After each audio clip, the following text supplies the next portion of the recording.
కాలం కాలం భైరవమే, భీషణ శక్తే. కాలం భయంకరం అండి.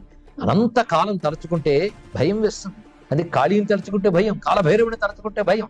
కానీ కాలం అనుకూలిస్తేనే అన్ని అనుకూలిస్తాయి కనుక కాలభైరవుడి అనుగ్రహం మనందరికీ కావాలి. ఇక్కడ ఎవడు అనుగ్రహం లభిస్తే కాశీవాసం సిద్ధిస్తుందో, విశ్వనాథుని దయ లభిస్తుందో అని ఎవడు శివుని యొక్క మరొక రూపమే కాలభైరవుడు అని అట్టహాసం చేశాడండి. చేస్తే బ్రహ్మాండాలను కప్పించిపోయి అలాంటి అట్టహాసం చూపు పడితే పాపాలు పోతాయి. అటువంటిది కాలభైరవుడు. ఆయన శాసనం చేస్తే అప్పుడు దాటలేడు. ఉగ్ర శాసనం, అష్టసిద్ధులు భైరవోపాసన వల్ల సిద్ధిస్తాయి. కపాలమాలికాధరం కాశికాపురాధినాథ కాలభైరవం భజే.